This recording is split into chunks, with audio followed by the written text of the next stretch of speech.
I'm Robin Bennett, and I'm one of the co-founders of the Dog Gurus, and Susan Briggs is the other co-founder.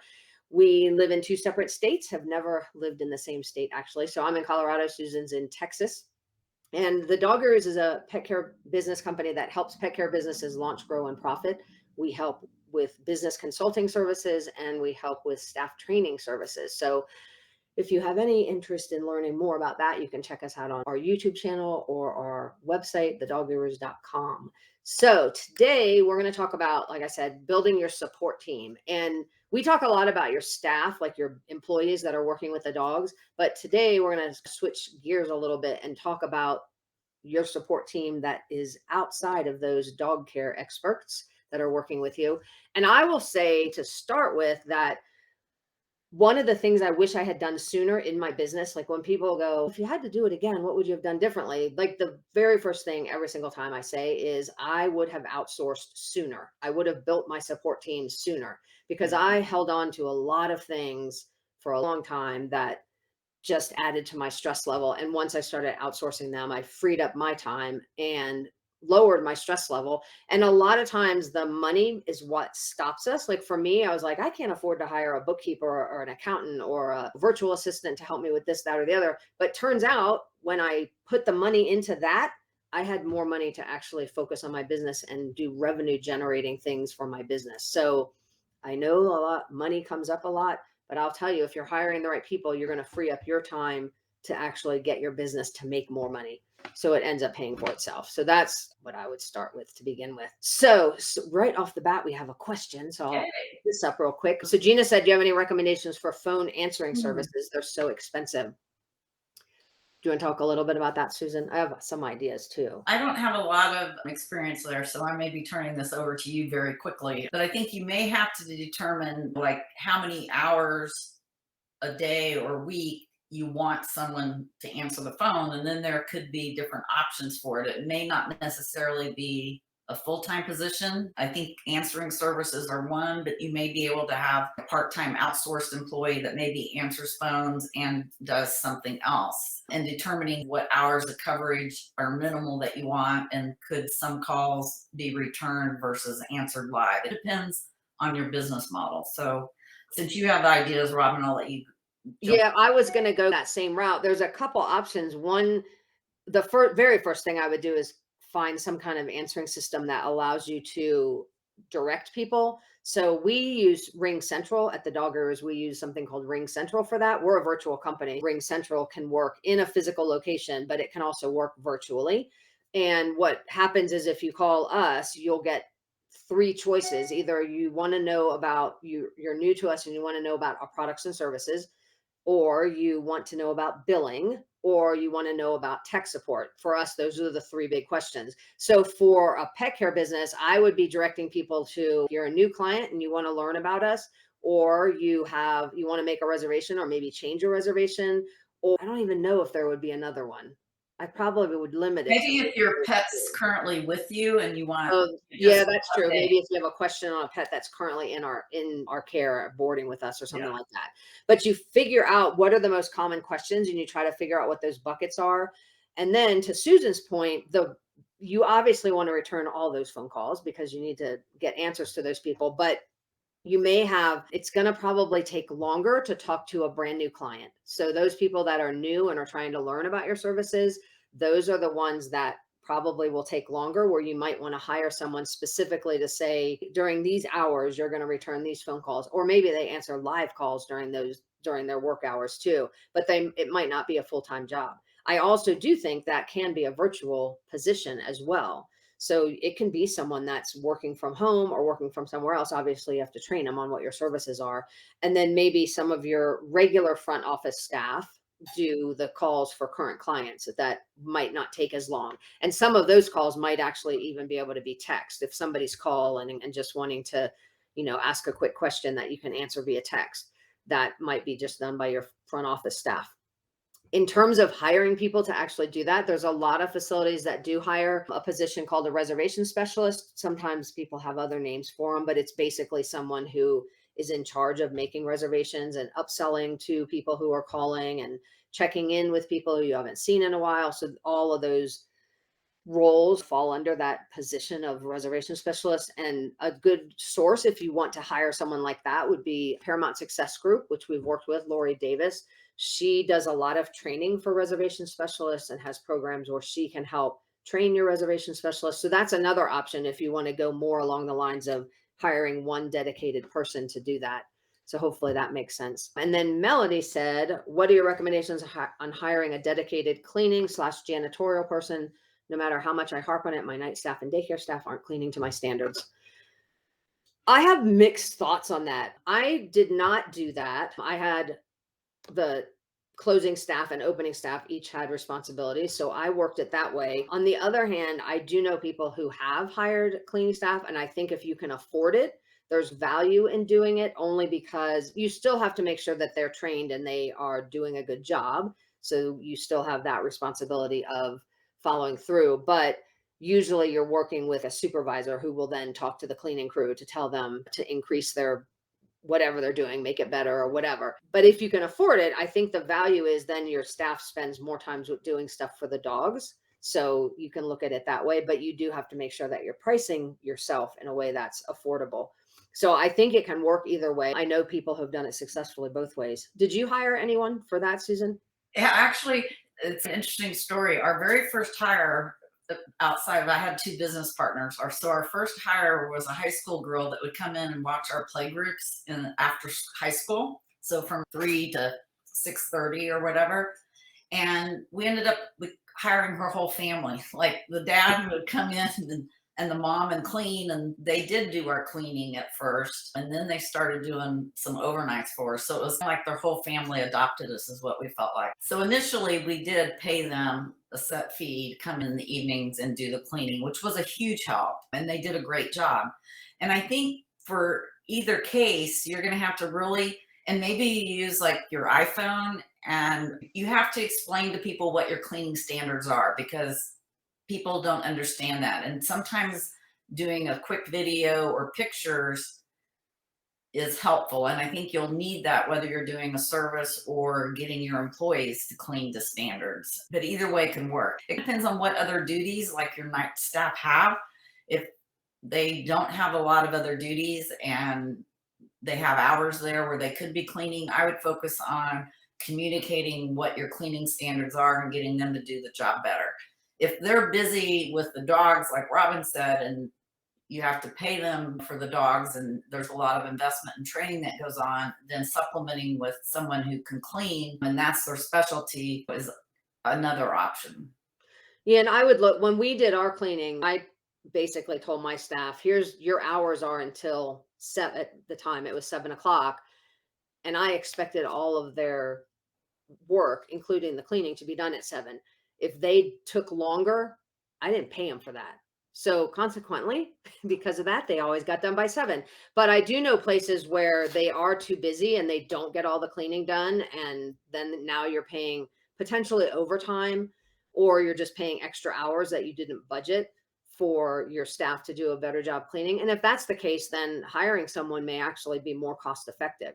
Or let's say you have 3 people on in the evening because you need the cleaning done, and you really only need 2 if you hire someone else to come in and do the cleaning. That's another way you may want to rethink what you're spending your money on, because you could save payroll hours that way as well. The bottom line is you just want to make sure it works from the financial standpoint to hire someone. I don't think it's a problem. And then you also do have to figure out if they're going to come in after hour, making sure that there's safety protocols and that kind of thing for the dogs, and what access they have to where the dogs are and that kind of thing. So if that's part of the area that they're cleaning, so you'd have to look at that as well. But those are great questions. All right, so good questions right off the bat. We haven't I even love really it. started. So other things that you want to talk about, other things that we would look at for potential outsourcing for your support team. Most common ones, and cleaning is definitely one of them. Phone services that we talked about is definitely one of them. I think any kind of administrative tasks, like finding someone that can help you administratively with the things that you as the business owner have to do. And that might be filing, it might be organizing paperwork, it might be organizing dog files that are up in the office, but it could also be things like organizing all of your receipts for your bookkeeper, which again, financial, that's another one that if you don't have a support team person doing some of this financials, most of the time we're talking about bookkeeping. So if you're still the one entering all the data into your QuickBooks or whatever financial system you use, that's another area where you could potentially look at outsourcing for someone else to do that bookkeeping, organize, like I said, organizing receipts and that kind of thing for potentially an accountant, which hopefully is another part of your support system. And then looking at social media, that's another area you can outsource. Sometimes that outsourcing ends up being somebody in your facility, is just as long as it's not you, but looking at that kind of social media. And then coaching is another potential person that you could look at to bring onto your support team to help you to grow. So what are other ones that you might think of, Susan?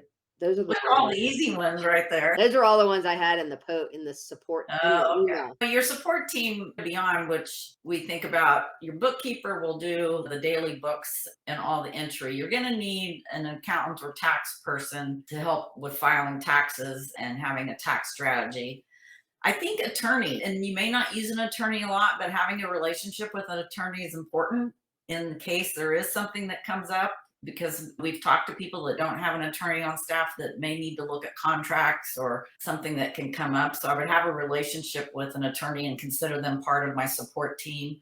I'd also consider my insurance agent part of my support team, Mm. because insurance can cost a lot, and having someone that really understands your business and can help save premiums, but also in the event you have a claim, make sure that you make the best decision on filing a claim. So those are other key people that I think are part of your support team. Yeah, and I had social media, but I think also marketing, SEO, that Yeah. somebody in that realm. And a lot of these are things that most people think of, but typically businesses start doing a lot of this on their own and then don't really think about ever outsourcing.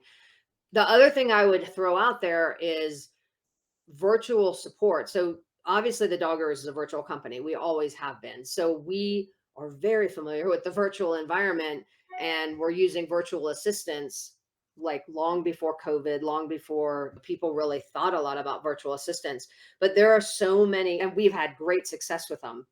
We've learned a lot over the years about finding the best virtual assistant and about working with them, but our entire company relies on it. So our team is all over the United States and have communication means where we can all talk to each other, but it's all virtually. But I would look at that even for a brick and mortar facility. I would be looking at the potential for virtual people to be helping you. So your bookkeeper, like the bookkeeper for us is in Texas, which is where Susan lives. My bookkeeper for my personal stuff is in Virginia because that's where I used to live. So I don't ever meet with him in person. I always meet with him via Zoom. Think your accountant has to be like right next door where you can go in. Sometimes there's reasons you want to be in outsourcing where it's somebody you can meet with face to face, but it doesn't have to be. So I think the biggest thing is hiring someone that can help you with your day-to-day activities, keeping your schedule up to date. If you're one of these people that just can't keep yourself organized, hire someone to help you do that. Hire a virtual assistant who will manage your calendar and manage your appointments and manage when you're going to make phone calls to clients or when you're going to talk to your staff or whatever. There's virtual assistants that do that. So I would definitely be looking at there's virtual assistants that can help you research things. So we've used a couple of different resources. I always start telling people if you've never done any kind of outsourcing, try Fancy Hands. And I'll put a link in the comments in just a second. But Fancy Hands, basically, you buy like packages of time from them. It's basically tasks, and a task is usually something you can do within 20 to 30 minutes. So you can buy like buckets of those tasks, and then whenever you need help, you just email Fancy Hands and go, "Hey, I want you to do XYZ for me." And you explain what you want, and then they'll do it. So a few things that we've done with Fancy Hands, we use, so Samantha said she uses Fancy Hands. We've had Fancy Hands do when we're traveling a lot. I will have Fancy Hand research travel, like flight schedules and what's the best, either shortest flight or most economical flight or whatever my parameters are. but they can do that research. I don't have to sit on Travelocity for 30 minutes trying to figure that out. Someone else can do that for me. When I was attending a lot of trade shows, I would, you know how we always try to collect emails? You try to have that bucket where people are dropping their business card in. I would bring those cards home and I would take a picture. Actually, I would do it at the trade show. I would take a picture of them and I would email the pictures to Fancy Hand and go, make me an Excel spreadsheet of all these people who I just met at this conference. And then that would come back to me as an Excel spreadsheet and I could upload it into our CRM and then email those people. So tasks like that are really simple. I've had them research different things I want to purchase. Like, oh, I know Susan did it once for her luggage, her roll on carry on luggage. She had them research some options for what she wanted in a bag. So a lot of different things like that that you could do. You could, if you wanted to give them a script to make some phone calls, you could do that. If you just wanted to, let's say you had 10 clients that were going to come in on a certain day and you just want to make sure that they show up. If you don't have a reservation specialist, you could send a script to Fancy Hands and say, call these 10 people, here's the script, and let them know, remind them that they're supposed to come in tomorrow or whatever. So Fancy Hands is a good way to just, without committing a lot of time and money, you can dabble in the outsourcing and see if you like it. I'll tell you, if once you start doing it, you're going to become addicted to it because it feels good to not have to do everything yourself, especially when it's something that doesn't need your skill or your expertise. And that's really, I think, what Susan and I would say is anything you do, ask yourself, am I the only one that knows how to do this? Is this a good use of my time? If you figure you're the owner and theoretically you should be making, you know, what Susan and I always say is you should be trying to get to where you're making six-figure salary because you own a company. So your goal is to hopefully make more than your employees. So let's just say you're going to say my hourly rate, I should be getting at least $50, $60 an hour. So whatever that task is you're doing, is it a $50, $60 an hour task? Because I can tell you that calling around and looking for airline reservations is not a $56, $50 to $60 an hour a task. I would rather just pay somebody else a smaller amount to do that for me. And I thought of another one that we didn't talk about, your payroll processing or even HR management. You might get those all in one with a PEO or paychecks or ADP type, but that's important as you add employees because there's so many legalities and liabilities if you don't manage and pay payroll tax deposits and stuff on time. But definitely vet them because you want to make sure they have a good reputation because you're still responsible for payroll tax deposits even if you've hired someone else to do it. So you want to make sure you go with a reputable company. But that's another great thing to get off your plate. And then you could have your virtual assistant submit the hours to your payroll processing company. So Samantha said, did they do Facebook posts? So I'm assuming you're talking about Fancy Hands. Probably Fancy Hands could probably post stuff for you, but probably not write the actual post. The other resource that I would look at, that's the next level up from Fancy Hands. And Susan and I both still use Fancy Hands right now for some projects. We have virtual assistants, but there's smaller things that I'm still like, let me just send that to Fancy Hands really quick. Lately, I've been using them just to help consolidate some things, some files and stuff that I have. And I don't want to spend the time myself to consolidate them. So I'll just send them the links and I'll be like, organize these somehow. So things like that. But Upwork is another resource. It used to be called Elance, and then I think it was called something else, and now it's called Upwork. So we've used them so long, they've gone through 3 different names. But Upwork is a place where you can go in and basically post a job posting where you're like, I have a specific job and this is what the job looks like. So we just did this we had several people give us testimonial videos. So this is something you might do at your facility. So you get a bunch of people that love your services and they're willing to give you a little video. And we just record that video ourselves. So we have this raw footage of 5 or 6 people going, oh, this thing is awesome. And then I sent those video clips to Upwork and I said, I want you to create one video with all of these merged together in some way that makes sense and looks good.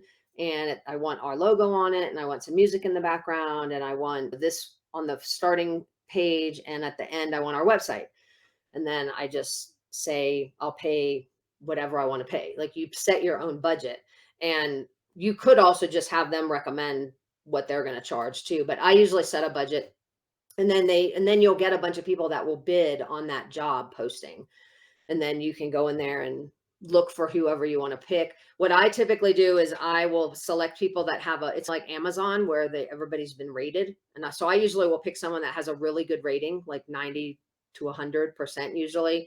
I usually look for somebody that has had a lot of jobs already, because I don't really want to be like the first person to try somebody. I just would rather go with somebody that's proven successful and has proven to be reliable and has gotten a good review from a lot of other people. And then I'll usually find someone that's within my budget. And a lot of times I'll find someone that's actually below my budget who also fits the parameters. That you can usually look at samples of what they've done in the past. So if it's like a video, I usually will look a little bit at what their videos look like to see if it has a look and feel that fits the dog guru's look and feel. So an example is I went into one person, had really good reviews, but all of his videos were like anime, which is great. It just doesn't really fit what Susan and I do. Not to say he or she couldn't have done our video, but just right off the bat, I was like, that's not really within our brand. So I went with somebody different. But once you find somebody, and I don't spend a lot of time, I spend literally like 5 or 10 minutes. I'm not talking, I usually will pick someone within a day or two because you will get so many job postings responses that it becomes overwhelming. So I just pick like the first person that looks good, and then I select them, and then they do the job for you, and then you pay them. And all the money goes through Upwork. So you're working through a third party that is safe. So you're not sending money out to somebody that you don't know if you're ever going to get the project done, because it actually goes to Upwork and is held in escrow until the job is done and you release it to the designer or whoever. But Upwork would be able to do social media stuff. Upwork can do all kinds of projects.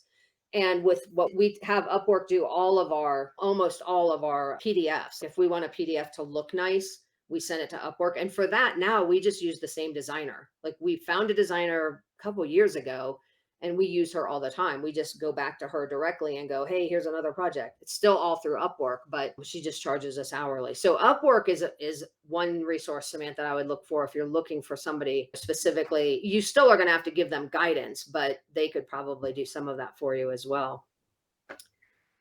Yeah, And we you, use Upwork to create fillable PDFs from Word documents. I think anything, if you're like, I'm not sure how to do this and I don't know who does, I think you would find them on Upwork. You can find writers if you want to have a blog and don't feel like you write. You can find writers. You just need to tell them what topic and they'll do the research and write a blog for you. So it's a great resource. yeah. And so Melody asked who creates our social media posts. They always look very professional. Thank you. I would like to take credit, but I don't do those at all. I put in there sizzleforcemarketing.com. Sizzleforce Marketing is the company that is actually our fractional CFO. So they do all of our social media. They work with me to do our strategy.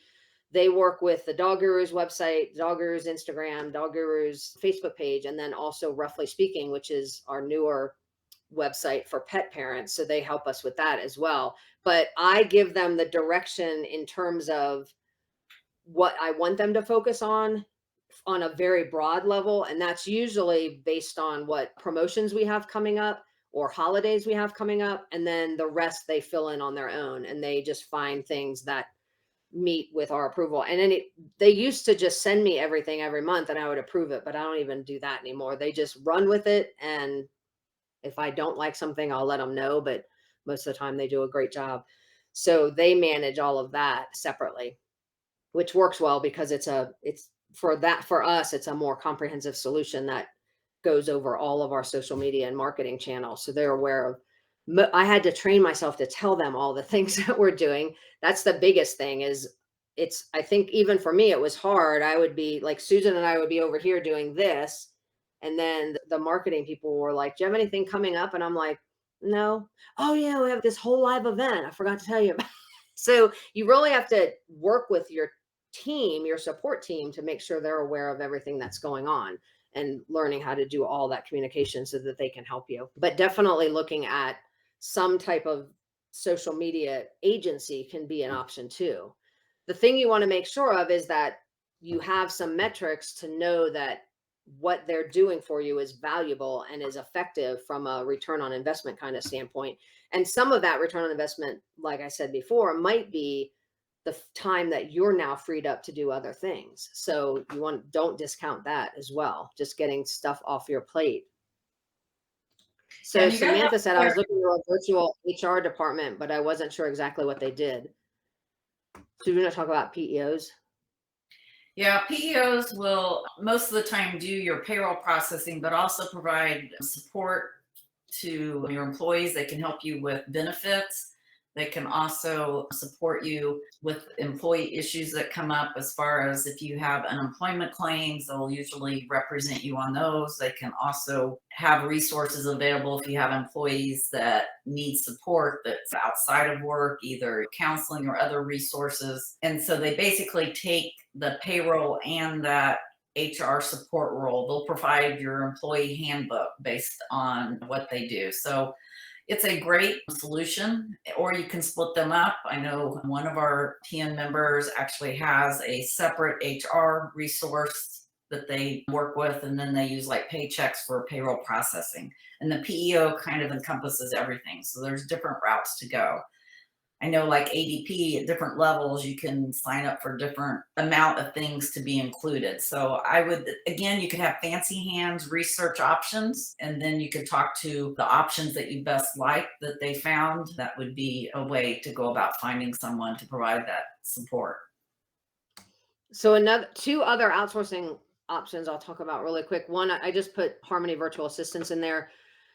We have Karen is a virtual assistant for us. She's been on our well, she was working with me when the Dog Gurus was a joint venture between me and Susan before we consolidated all our IP and opened the Dog Gurus as an actual LLC. So Karen's been with me probably 8 or 9 years. And then when she's been with the Dog Gurus ever since we consolidated everything. But she does a pretty much, I would consider her like an executive assistant. She does a lot of higher level stuff. She does a lot of stuff with billing. If you have had credit card issues, she's usually the one that contacts you. So she has access to our Infusionsoft system, which runs our credit cards. And when somebody has a credit card that fails and needs to be updated or whatever, Karen has the ability to go into the back end of Infusionsoft and change that credit card information in our system. So it's obviously, I wouldn't necessarily give that access to just anybody right off the bat, but she's been working with us for so long that she does some of our stuff to help us with our website. Once this video is done, we're done with this Facebook Live, it gets turned into a blog post, and Karen helps with that. She helps to convert it to a blog post and then get it onto YouTube. And so she does a lot of that stuff. She does a lot of just administrative stuff that we need assistance with and some recurring monthly tasks. So that's one option if you're looking for a dedicated person. I know that I did ask her before this call. I was like, do you want to give out your email? This, or if you don't have time to talk to people or you don't have openings, I won't do that. But she said to go ahead and give our email out. So she doesn't take on a ton of clients, but if you're interested in learning more about what she does, she has a lot of experience with different systems and processing ways. And a really good virtual assistant, I feel, is one that will, and this is what Karen does. And we also have a virtual assistant that does our CRM stuff named Monique.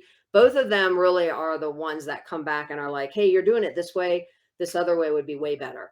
And that's what you really want, is someone to work with you to say, how can we be more efficient? And sometimes somebody whose job is virtual assisting, like in some type of an executive manner, what Karen does, that can be a huge benefit because they've seen things being done different ways where you might think this is the only way we can do this. And they'll come in and be like, this would be a lot faster.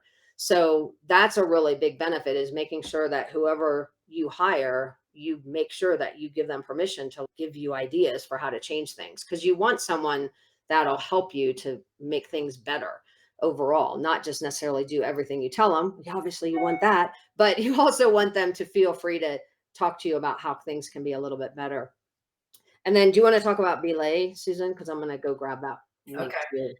Yeah, when we started with virtual assistants, we used a company called Belay, and they will interview you and help you really drill down to what you're wanting the person to do, and maybe even help you think about tasks that you didn't know. And then they will learn about your company and your work style and match you to a virtual assistant that can work usually a minimum used to be 5 hours a week or 20 hours a month. And once you get used to working with a virtual assistant, you'll soon be saying, I need more hours for. So think about saying, I want to hire someone who could take on maybe more hours. I get used to this and can afford more. But there's a lot you can do, and they do a really good job of matching you with an assistant. And we've had several through Belay. In fact, Amy started with us from Belay, and we hired her as employee direct because she became such an integral part of our team.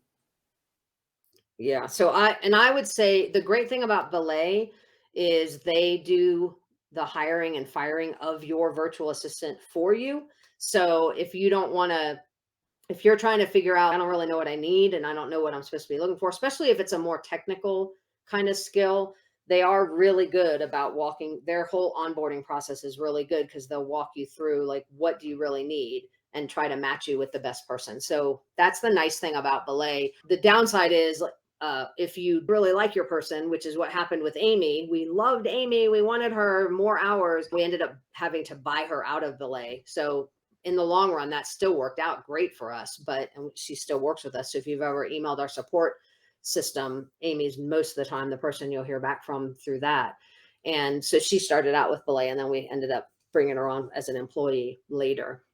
But I would say, as I'm wrapping this up, because who knew we would talk for 40 minutes about this? But I would say, as a starting point, if you're just not sure where to start, this is what I always tell people: take a week or 2 weeks. I would say at least a week, though. And as you're going through your day, just take a piece of paper next to you and just write down what you're doing. Just like broad brush, not like extreme detail, just what you're doing. So just write Monday, and then you come in, you're like, I'm cleaning the bathrooms because somebody failed to clean it, or I'm like writing notes, thank you notes to somebody, or I'm calling clients because somebody's mad, or whatever it is. And then obviously you're just going to keep a running list of all that stuff you do Monday through Friday or Sunday through Sunday if you're working over the weekends, and just do that for a week, and then track how many hours you're spending on all, like kind of bucket everything and decide like, how many hours am I spending on everything? And then really look at that and say, what are the things that I could probably outsource? Or another way of looking at it is, when you say to yourself, I should be doing things that are worth 50 to $60 an hour, what are the things that you're doing? What are those things on your list that you would actually pay somebody 50 to $60 an hour to do? And probably it's going to be a lot of them, or you're going to say, wow, I should not be doing this because I have all these other tasks I should be doing that are more owner focused tasks. Because there's going to be tasks that only you can do as the owner. A good example is financial review. We would say only you as the owner should be doing that. Once all the data's in, you should be looking at that data. A lot of times, some of the most important owner tasks aren't getting done because you don't have time. And let's be honest, the financials are not the fun part. So most of the time that gets thrown to the back because you're like, I don't have time for that. When that's actually what your job is, the business owner, is figuring out the financial health of your business, especially in today's day and age where you really have to look at all the inflation and how that's impacting your business. So you have to make sure you have time for those owner only jobs. So look at what else is on your plate and what else you've been doing for a week, and figure out, what are these things should I be getting off my plate? And I will tell you that when you do that initially, you're going to have so many things that you're going to see you can take off your plate. Now you're going to have to prioritize because you can't get them all off your plate all at once.